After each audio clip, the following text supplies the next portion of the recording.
Hello, and welcome to this episode of Know Your Voltammetry, where we talk about linear scan.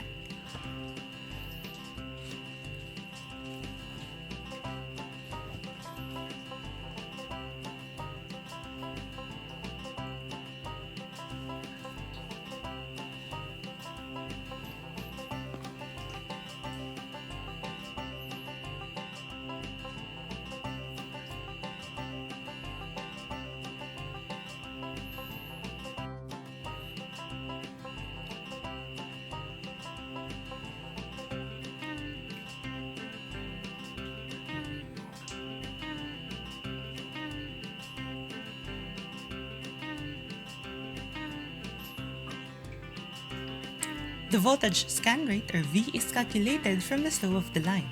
Clearly, by changing the time taken to sweep the range, we alter the scan rate.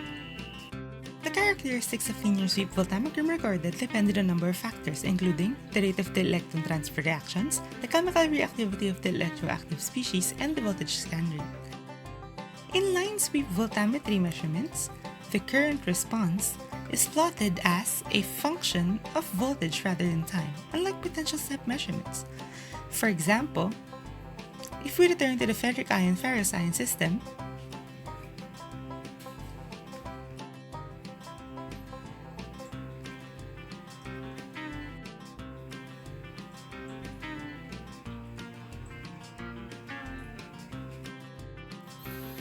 if we consider the electrochemical reduction of ferric ions to ferrous ions, the rate of electron transfer is fast in comparison to the voltage sweep rate. Therefore, at the electrode surface, an equilibrium is established identical to that predicted by thermodynamics. You may recall from equilibrium electrochemistry that the Nernst equation predicts the relationship between concentration and voltage or potential difference, where E is the applied potential difference and E0 is the standard electrode potential.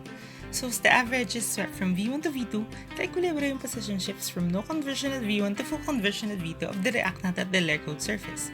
The exact form of the voltammogram can be rationalized by considering the voltage and mass transport effects. As the voltage is initially swept from V1, the equilibrium at the surface begins to alter and the current begins to flow.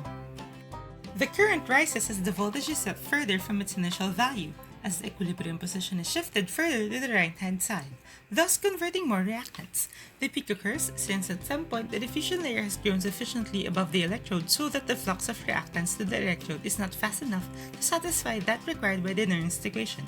In this situation, the current begins to drop just as it did in the potential step measurements. In fact, the drop in the current follows the same behavior as that predicted by the Cottrell equation.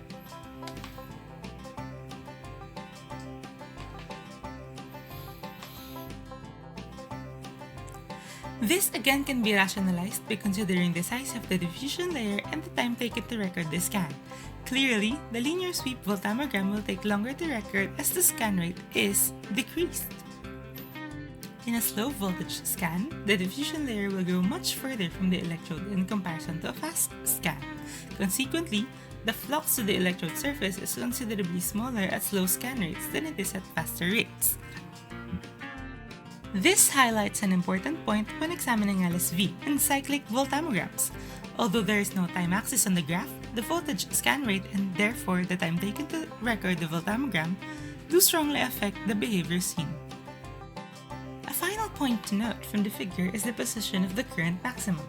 It is clear that the peak occurs at the same voltage, and this is a characteristic of electrode reactions which have a rapid electron transfer kinetics. These rapid processes are often referred to as reversible electron transfer reactions. These reactions are called quasi-reversible or irreversible electron transfer reactions.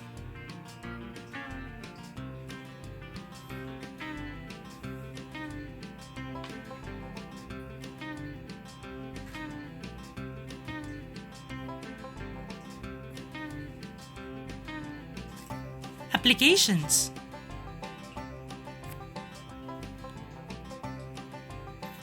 Hydrodynamic voltammetry.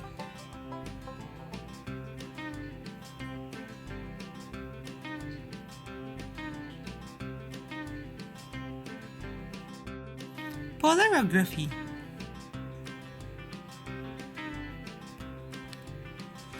Thank you for watching. Until another episode of Know your.